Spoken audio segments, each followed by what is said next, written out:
Hello there, people of the internet. I don't really have a proper recording setup here. That's one of the main reasons why in a lot of my videos I just kind of do a top-down table approach for recording a bunch of my stuff, but I can't really do that in this style of video. So I was recording with these not too terribly long ago, and I got my really shot up painting in the background that I found at a public gun range. And what I did was I put out a poll and I asked if you guys would be interested in a Q&A style video. So I got enough people that left me enough questions and they had enough interest for me to go ahead and make that video. So if you have a question that you want to ask me, I can't guarantee that I'll actually get around to answering it, but leave it in the comments below because in future videos I'll be pulling questions directly from Q&A videos like what I have right here. So I'm just going to go one by one, answer whatever questions I can. I got like 60 responses on this post, so we're just going to go through them one at a time. If it gets to the point to where the video goes on too long, I might break this into multiple different videos, or if it gets to the point to where I cannot answer something or I have to skim past some stuff, I do apologize for that. I don't have all of the answers in the world. Okay, so first guy. This guy is Serious Soldier 7977. I apologize for any mispronounces or mispronunciations. Is that the word I'm looking for? Apologize for any of that. I am also a little on the dyslexic side and I cannot see very well, so it might take me a minute to actually read some of these names. Alright, this guy said, if you could only have one Mauser, which one'd you pick? And top 3 or 5 reasons why. You can pick anyone regardless of price or rarity, name it, and it is yours. So if I could only pick one Mauser, that is a very hard question, but also a very easy one. It would obviously be some kind of Mauser 98 action because those are definitely the most prolific. If I was only having one, I would want to be able to get as many parts and whatnot as I could for that rifle as possible. It would also definitely be something an 8mm Mauser versus some other cartridge, simply because of ammunition availability. There's so much 8mm Mauser in the world that it's still being surplused off to this day. So if I were to pick one Mauser, a lot of people might not agree with me on this one, but I would take a long rifled Mauser over a short rifled Mauser. And I would definitely pick one that had sights that zeroed out to like 100 yards versus like old school Germany World War I rifle roller coaster sight, which was like a minimum 400 yards, simply because of the shooting that I do and the distances that I shoot at. I just won't be able to hit my targets all that effectively with sights like that. So I would probably lean towards a Turkish Mauser, specifically one of the 98 variations, just because of, I mean, I know he said price point and whatnot weren't really a factor, but anyone who's ever fired and actually used one of those Turkish rifles knows that they're actually quite nice and quite accurate. So that is probably what I would go with. If I could only have one Mauser, I would want a full-length Mauser with a 100-yard zero chambered in 8mm with a straight bolt handle on it, because those are the nicest to run, and the Turkish Mausers meet all of those qualifications. Alright, this guy says, do I secretary... Okay, so this guy has some misspellings. This is Luger P08. He's actually someone I have on my Discord. If you have a Discord, then the description of all my videos have Discords in them. You can go there, and I talk to my community regularly. But this guy says, do you secretly, I'm assuming he means secretly, have an obsession with High Point? I wouldn't say I have an obsession, but I absolutely value High Point as a company.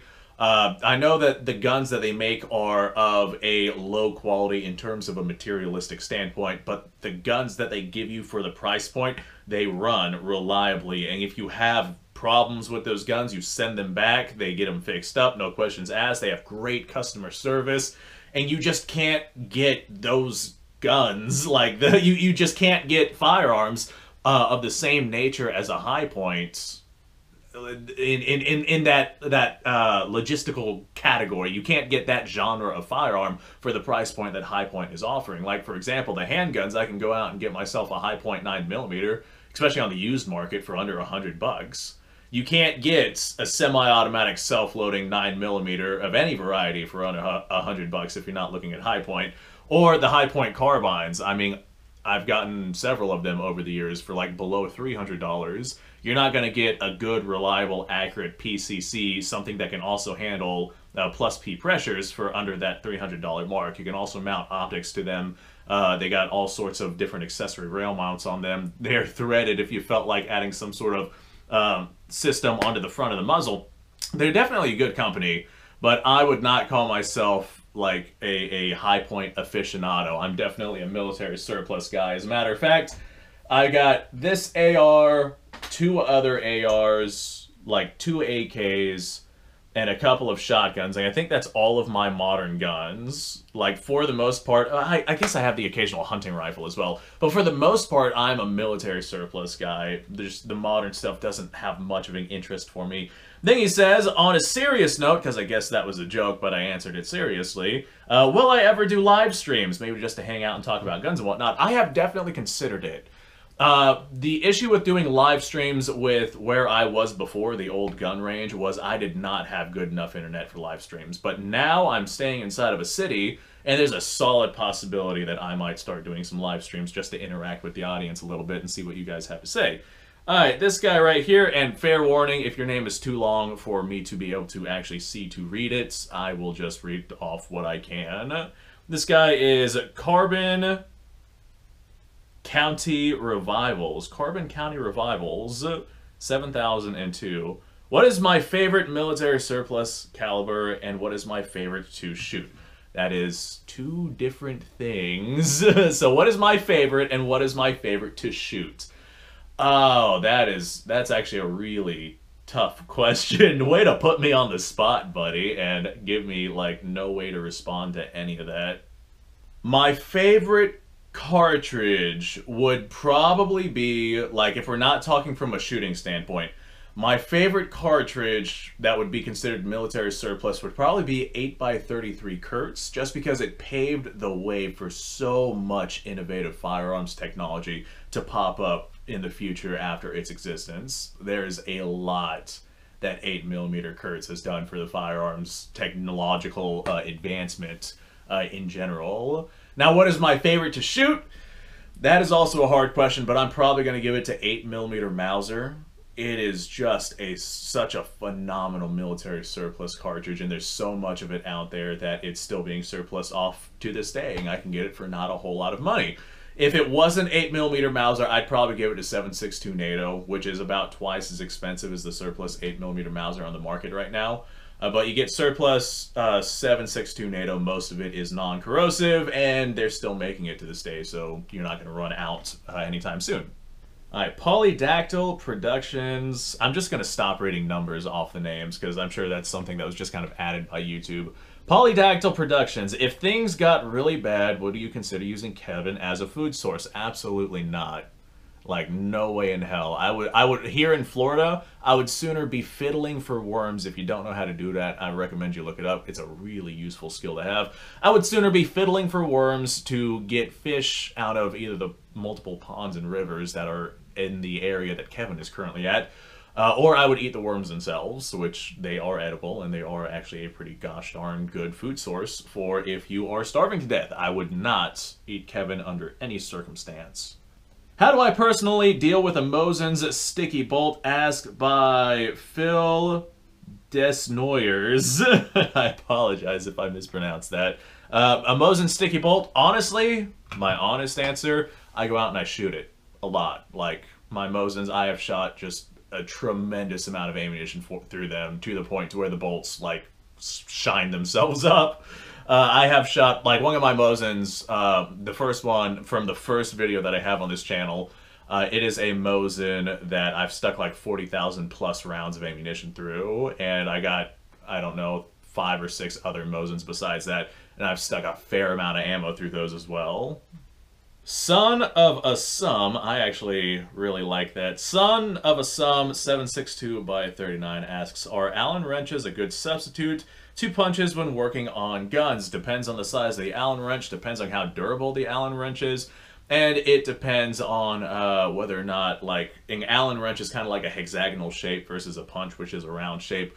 There are different metal types. You might mushroom out on an Allen wrench. You might have issues with it getting stuck due to that mushrooming, etc., etc. But, I mean, I've done it. It does work. If you have the proper sized Allen wrench, it might scratch some things up, but it's doable. Burning Whiskey 96. Nice. 96. That's funny. It's almost 69, but not quite. I own an M95 and 8x56R. I read or heard somewhere that since the ammo is rare and hard to find, that one guy fired 303 British out of it. Is that possible? My bet is no. I bet that they're probably thinking somewhere along the lines of 7.62 by 54 rimmed from an 8x50 Steyr rifle, not the 8x56 variant. 7.62 by 54 rimmed will fire from an 8x50 rifle, but I know that the 7.62 by 54 rimmed is longer than 303 British, and 8x56 is longer than 7.62 by 54 rimmed, so it will not work. I'm willing to bet money on that one. I'm doubting it, and I'm curious, can you fire form 7.62 by 54? Yes, but 303. You're probably thinking of 8x50, not 8x56. 8x56 is a different cartridge in the M95. Alright, WR8991, he says, is the SKS the best military surplus rifle for SHTF, or is there something better? Depends on where you live. Here in the US, I don't know. If you have an M1 Grand with an updated gas system, I'd say that's probably the best, just because you'll be able to fire any 30-06. And 30-06 is very plentiful. It's probably more plentiful here in the US than 7.62 by 39, but if you're somewhere in some other country where the 7.62 by 39 is more plentiful, then that might be your better option. Okay, User, this guy's just, his name is User and then a bunch of letters. He says, why is ammo expensive? There should be 10 times the ammo production we have now. A lot of that has to do with the components. There's a lot of factors that go into answering this, and I don't want to sit here for an hour explaining it. The components have gotten more expensive because the demand has increased, because we have all sorts of things going on all over the world. Just long story short, the components are better used in other things versus small arms ammunition sold to the civilian market. So that's where a lot of this is going. All right. Chris J683 asks, which 30 cal round, which 30 cal platform, like for example M1 and 308 or whatever you wish. I would probably take that. That's a hard question. Does it have to be a 30 cal platform? Like, if I had the choice and I could just pick anything, I'd probably take an M2. I think it's the M2. Whatever the MG42 variants in 7.62 NATO is. I have not actually done much research on that, but that would be really cool to have if you're just going to give those out. If we're talking about like a shoulder-fired arm, I'd probably take the SKS in 7.62 by 39, just because of my practical shooting, my distances I shoot at, my ammunition collection, etc., etc. That would be the best 30 caliber option for me, if not an AR 15 variant in 7.62 by 39, so I could mount other optics and whatnot. But that's I guess a 22 caliber rifle, 223 caliber rifle. That's a gray area. That's why I asked about whether or not it had to be a 30 cal rifle. All right, let's see. This guy, Ben Terry, 7 and some numbers. Favorite muzzle loading rifle, original of course. I'd have to give it to the Charleville. The United States would not, like, the United States had such a profound, what am I trying to say here? A profound usage with the Charleville, to the point to where if the Charleville was not given to the United States colonials back during the U.S. Revolution, there's a solid chance that we would not be a thing now. So I'd have to give it to the Charleville. All right, this guy's name is Schling Fling. I'm not even going to try and apologize for mispronouncing that one. He says, if you could travel back in time, what era would you go to? I think you look like you'd be a 70s man. Yeah, I mean 70s to 80s, sometime in there. That would be absolutely perfect for me. The Explorer 250. Will you grow your beard more and get more sunglasses on screen time? I absolutely could grow my beard, but the issue is back whenever I had my beard before, I was working as a butcher. And whenever I was working as a butcher, it was cold. Having a beard made things much warmer. I live in Florida. Right now it's about 95 degrees outside in the shade. And going out to the gun range and doing the things that I do for this channel, having a beard just makes it overwhelmingly hot. And sunglasses, these aren't sunglasses. I'm very literally unable to see very well at all. Like, people underestimate me whenever I say that I am overwhelming. Like, I don't want to call myself blind, because I guess from a legal standpoint, I'm not blind, because I haven't been classified as legally blind. But that being said, I had to barely scrape by with the renewal of my driver's license. And I have no idea how the next renewal is going to go. So these are not sunglasses. These are actual glasses. I need them to be able to see. What is my golden gun? The one I want most, but it is out of reach. The German FG42. That would be absolutely incredible to have. Any version, any variation. I would love to get my hands on one of those. That's a questions by Damos PC. Once again, I apologize for any mispronunciations. If I don't read your name, I apologize. I'm trying to go through these in a timely manner. So, Steve, hey, this is actually a friend of mine. If you could have a long lunch with any 3 gun guys, who would you choose? And then he talks about who he would choose. Any 3 gun guys, that's a hard question. One, I'd probably pick Brandon Herrera, just because this channel would not exist without him. Like, I started this channel back in, like, 2017, and I was getting absolutely nowhere for, like, years and years and years. And back before Brandon Herrera got stupidly popular, I ended up actually talking to him through YouTube comments whenever his channel was quite small. This was back in the day when he was doing, like, AK surfing and things like that. Now he's trying to rule the government. But I remember having a conversation with him, and he gave me the inspiration I needed to reach that first 1,000 subscribers. And he said, once you reach that 1,000 subscriber mark, things get much easier. And I was like, all right, I'm going to go for that 1,000 subscriber mark. And I did not stop. I did not stop, like, trying to force my way to that 1,000 subscriber mark, literally just because he said so. So my lunch with him would literally just be me saying thank you, even if it was just, like, out in public. Hey, it's just, thank you for what you've done for me, because this would not exist without him. Second gun guy. I know that this is going to be stereotypical, but I would love, actually, I guess both the guys, I would love to sit down and have lunch with Browning, like John Browning, and just pick his brain with how he works whenever it comes to firearms mechanics. Like, the things that he's done are so revolutionary in so many different ways. Just being able to talk with the guy would be quite interesting. And the next guy I'd like to talk to would be Kalashnikov. One of the things that I would love to talk to him about would be the influence the guns that influenced his AK-47. Like, in his book, he physically writes down how the M1 Garand inspired the AK-47. That's not some shadow writer somewhere. That is him. He wrote that book. And there's still people out there who will tell me that the M1 Garand had nothing to do with the AK-47, despite the fact the guy himself wrote it down in the book.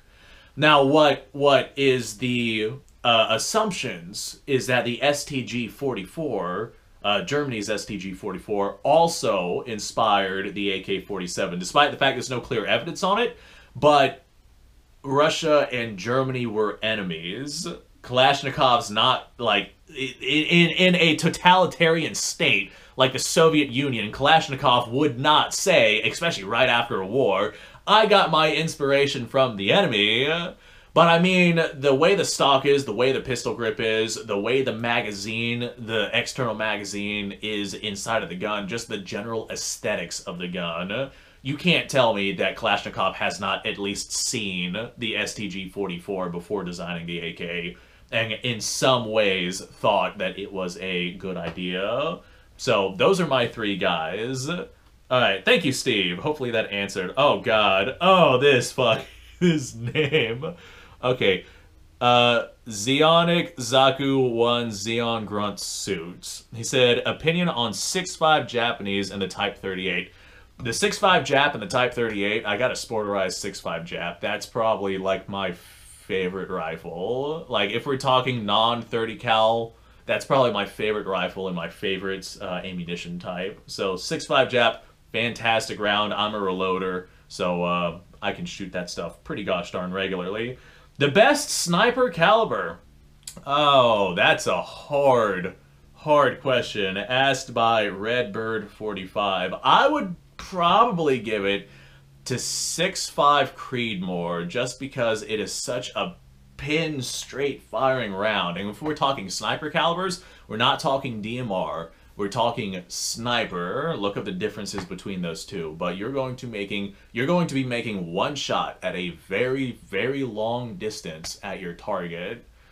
Now, one could also argue like a more powerful round that could touch out to further distances, because 6.5 Creedmoor, as you get out to farther and farther distances, it definitely falls off in terms of ballistic capabilities, and if you are just a little bit off in shot placement, then it might not have the energy to really put down that target. So maybe a higher caliber, like a 300 Win Mag or something like that, would also be a really good contender. I'll let you guys argue about that in the comments, but my vote is for 6.5 Creedmoor.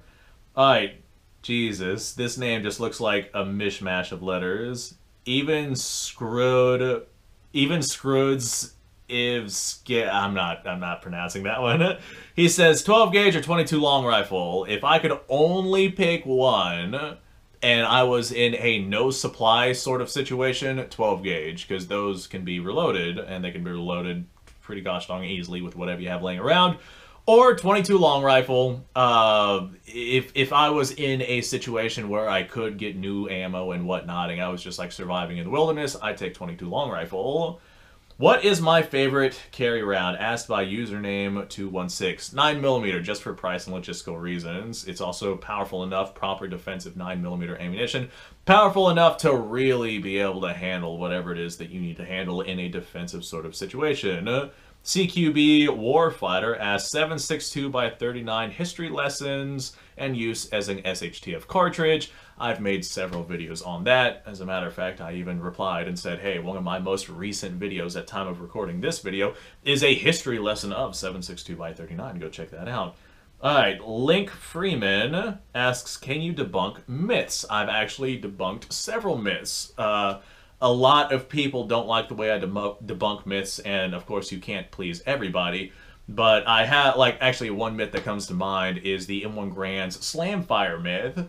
A lot of people will tell me don't slam the bolt down on a round inside of the chamber because you might get a slam fire, but I literally, on this YouTube channel, you can look it up right now, I put out a video of me slamming the bolt down on a round in the chamber of an M1 Grand, and I did it like 50 times to the same round. So that basically debunks that myth. There are plenty of people in like training and whatnot that trained with those rifles who said, hey, there's plenty of situations where they made us do exactly that, and we didn't have slam fire issues.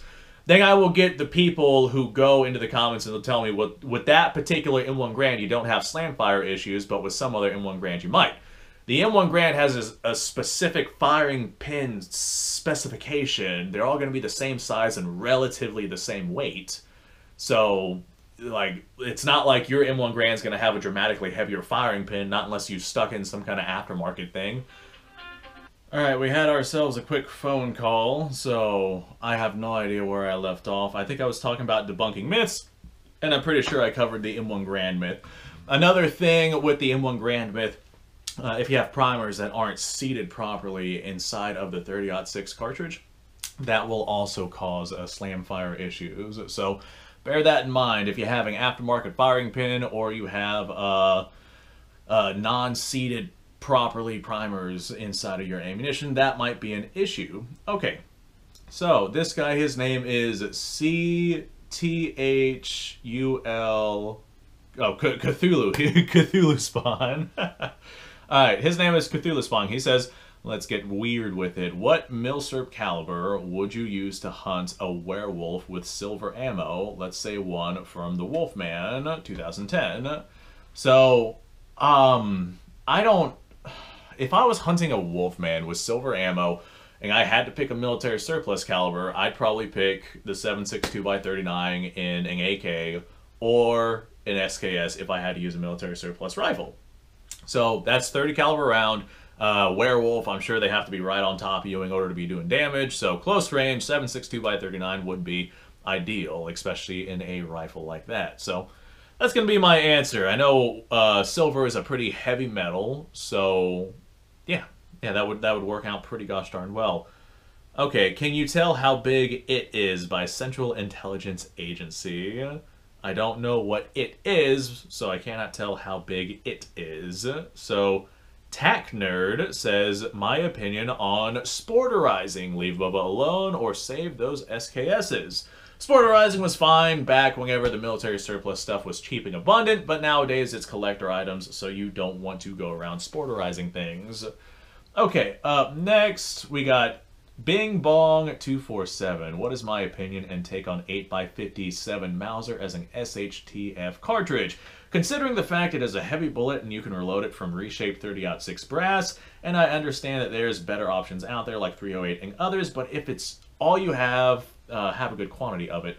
8mm Mauser, that would make a fine SHTF cartridge if you have a good rifle for it. Don't go into SHTF with a bolt-action rifle if you are expecting to go up against other people. So I guess if you have like a modern setup, insert your choice of self-loading 8mm Mauser rifle here, something similar to like an H-car or something like that, then yeah, go for it. There's a ton of surplus out there on the market. A lot of it is corrosive. 8mm Mauser new production can be expensive. Definitely not the best SHTF cartridge, but I mean, I have tons of it. And in an SHTF situation, I would use that as like a survivalist cartridge. Not necessarily a fighting cartridge, but a survivalist cartridge. Plenty powerful enough and plenty capable enough at distances that most things would be taking place at. Alright, Panic Saw, spelled with a K. If you could get one firearm for free, and it doesn't matter what it is, what would it be and why? One firearm for free. Okay, so I'm going to go ahead and do a couple different things here. One, I would take the like one of the massive guns on like a naval vessel, because it would have to come with the naval vessel as well. That's probably the biggest, most expensive thing that I could think of. But if we're talking like stereotypical small arms, if I could get one and it could be anything, no matter what, honestly, there's a couple of different routes I would go. If I'm going just for like my own general interests, I'd probably go with like the FG42, like I said before. But if I could just spawn anything that I wanted into the world and be like, yeah, this is mine, it would be cool to have the first gun, like the first gun, along with some kind of way to prove it, like some Chinese hand cannon, probably made out of, I don't know, bamboo with a metal sleeve or something like that. But it would be the first gun. That would be cool. Alright, this guy's name is Uwescan, UWESSCA, and then some numbers.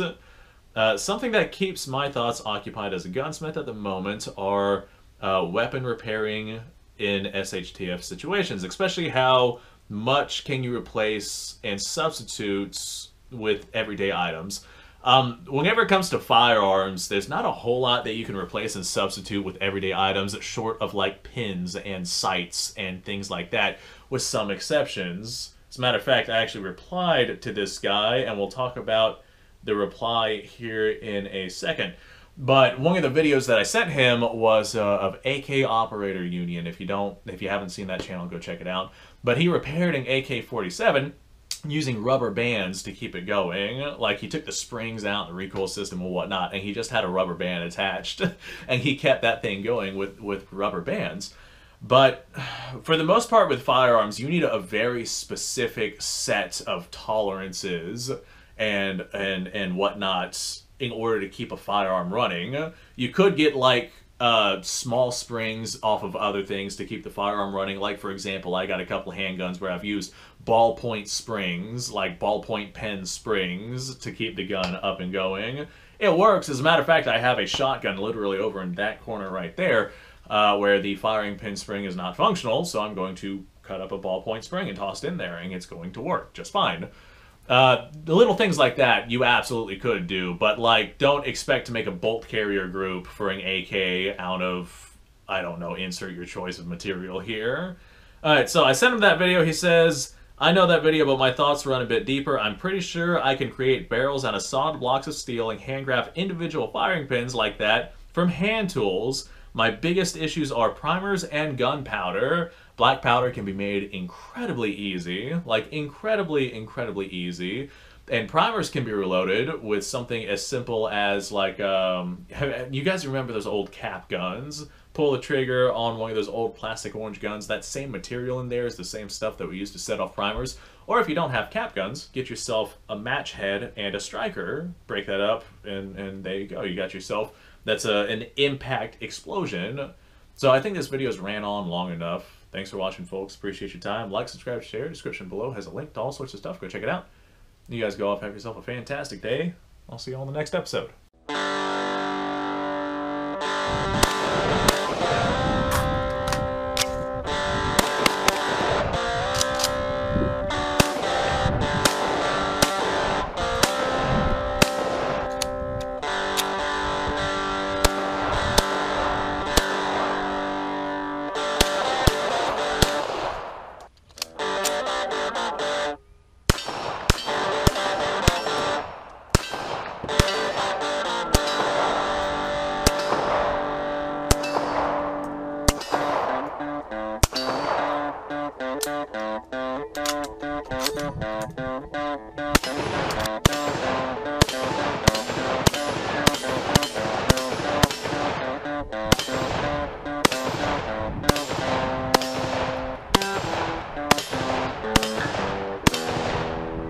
Been a little while since I've done this.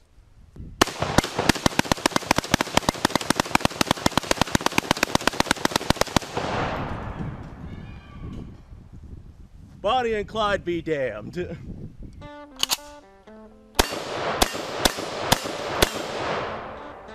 poor man's Garen.